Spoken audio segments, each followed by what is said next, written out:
আসসালামু আলাইকুম ওয়া রাহমাতুল্লাহি ওয়া বারাকাতুহু। নাহমাদুহু ওয়া নুসাল্লি আলা ওয়া রাসূলিহিল কারীম। আম্মা বাদ। আলহামদুলিল্লাহ, আমরা প্রকৃত স্বাধীন দেশ তখনই হবে যখন এই বাংলাদেশ কোরআন দিয়ে চলবে, আল্লাহর কোরআনের আইনে চলবে, আল্লাহ পাক রব্বুল আলামিনের আইনে চলবে। তাগুত স্বৈরাচার খুনি শেখ হাসিনা বাংলাদেশ থেকে পালিয়ে ভারতে বসে ষড়যন্ত্র চক্রান্ত করতেছে বাংলাদেশটাকে কিভাবে ডুবিয়ে দেওয়া যায়। এজন্য পানির বাঁধ ছেড়ে দিয়ে অসংখ্য মানুষকে হয়রানি করতেছে, অসংখ্য মানুষের ঘর বাড়ি বিভিন্ন জায়গা রাস্তাঘাট সমস্ত কিছু ডুবে যাইতেছে, মানুষকে হয়রানি করতেছে। আমি বর্তমান যে সরকার আছে আমি তাকে আহ্বান জানাইতেছি যে খুনি স্বৈরাচার হাসিনা সে যেখানে থাকুক না কেন তাকে বাংলাদেশে এনে তাকে তার সমস্ত হত্যাকাণ্ডের গুম খুনের বিচার করতে হবে। সমস্ত গুম খুনের বিচার করতে হবে। যে সমস্ত হত্যাকাণ্ড করেছে হেফাজতের অসংখ্য ওলামায়ে কেরাম অসংখ্য মাদ্রাসার ছাত্রদেরকে গুম খুন করে পাখির মতন গুলি করে করে মেরেছে। বাইতুল মুকাররমে অসংখ্য মানুষকে নামাজগত অবস্থা তাদেরকে গুলি করে করে করে পাখির মতন তারা মেরেছে।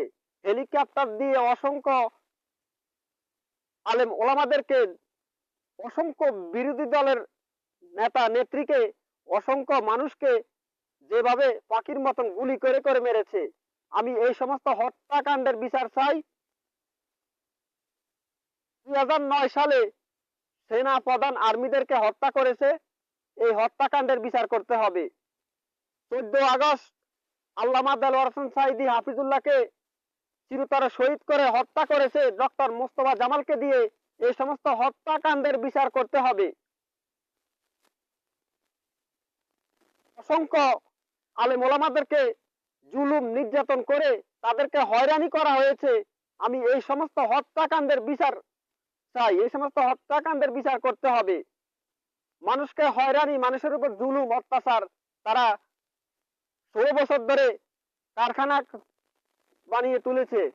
এই জন্য আমার প্রিয় বন্ধুগণ, আমার প্রিয় সরকার, আমি অসংখ্য অসংখ্য এই সরকারকে আমি আহ্বান জানাইতেছি এই সমস্ত হত্যাকাণ্ডের বিচার করতে হবে।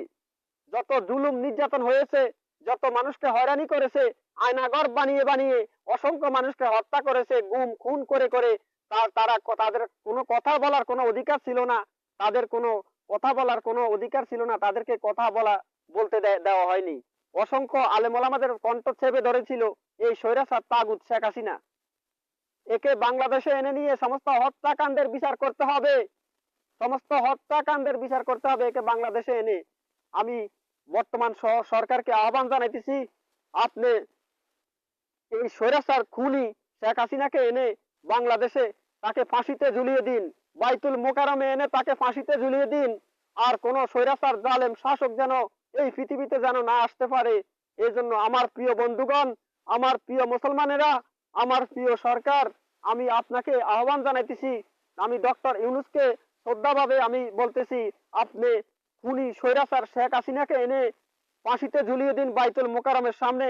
এই স্বৈরাচার শেখ হাসিনা খুনি স্বৈরাচার শেখ হাসিনাকে দেখে অসংখ্য মানুষ, যত জালেম শাসক আসবে তারা শিক্ষা গ্রহণ করবে। যখন যখন তাকে ফাঁসিতে ঝুলিয়ে মারা হবে বাইতুল মোকাররমে, তখন সকল মানুষ দেখবে, তখন একে দেখে শিক্ষা গ্রহণ করবে জনগণ। যে জনগণ শিক্ষা গ্রহণ করবে যে জালেম শাসক এই পৃথিবীতে আসবে তাকে এইভাবে ফাঁসিতে ঝুলিয়ে মারা হবে, তাকে এইভাবে ধ্বংস করে দেওয়া হবে। এজন্য আমি এতটুকু বলি, সমস্ত গুম খুনের হত্যা কাণ্ডের সমস্ত বিচার করতে হবে। আমি সমস্ত হত্যাকাণ্ডের বিচার চাই। আমি কোরআনের আইন ছাড়া কোনো কিছু বুঝি না, একমাত্র আল্লাহর কোরআনের আইন ছাড়া মানবতার কোনো মুক্তি নাই। দুনিয়াতে আমরা দেখেছি আওয়ামী লীগের ক্ষমতা, দুনিয়াতে আমরা দেখেছি জাসদের ক্ষমতা, দুনিয়াতে আমরা দেখেছি বিএনপির ক্ষমতা, দুনিয়াতে আমরা দেখেছি জাতীয় পার্টির ক্ষমতা। আমরা দেখতে চাই ইসলামী ক্ষমতা, বাংলাদেশ জামাত ইসলামী ক্ষমতা আমরা দেখতে চাই। আমরা দুনিয়ার কোন জাসদ, দুনিয়ার কোন বাসদের আদর্শ আমরা কায়েম করতে চাই না। আল্লাহ পাক রব্বুল আলামিন কোরআন কারিমে বলেন, লাকাদ কানা লাকুম ফি রাসূলিল্লাহি উসওয়াতুল হাসানা, তোমাদের মধ্যে উত্তম আদর্শ হবে আমার হাবিব সাল্লাল্লাহু আলাইহি সাল্লামের আদর্শ। দুনিয়ার কোন নেতা নেত্রী আমাদের আদর্শ হবে না, দুনিয়ার কোন জাসদ মাসদ আমাদের আদর্শ হবে না, দুনিয়ার কোন বঙ্গবন্ধু আমাদের জাতির পিতা হবে না। আল্লাহ পাক রব্বুল আলামিন বলেছেন, মিল্লাত আবিকুম ইব্রাহিম হুয়া সাম্মাকুম মিনাল মুসলিমিন, তোমাদের জাতির পিতা হবে একমাত্র ইব্রাহিম খলিলুল্লাহ। বঙ্গবন্ধুকে জাতির পিতা বলা যাবে না। এজন্য আমার প্রিয় বন্ধুগণ, বঙ্গবন্ধুকে জাতির পিতা বলা যাবে না, একমাত্র আমাদের জাতির পিতা ইব্রাহিম খলিলুল্লাহ। আমরা দুনিয়ার কোন জাহেলের রক্ত চক্ষুকে আগেও পরোয়া করিনি, এখনো করি না ইনশাআল্লাহ। কিন্তু আমাদের কথা বলার কোনো অধিকার ছিল না। আমাদের, আমরা রাস্তাঘাটে উঠলে অসংখ্য মানুষ আমাদেরকে নিয়ে কটাক্ষ বলতো, আমাদেরকে রাজাকার বলা হতো, আমাদেরকে মৌলবাদী বলা হতো, আমাদেরকে জঙ্গি বলা হতো। যে স্বৈরাচার জালেম শাসকের ছেলেরা আমাদেরকে বলতো আমরা জঙ্গি, আমাদেরকে বিভিন্ন কটাক্ষ করে করে রাজাকার বলতো আমাদেরকে।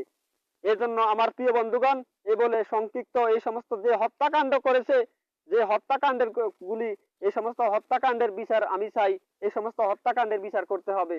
এ বলে আমি আমার বক্তব্য এখানে শেষ করে দিলাম।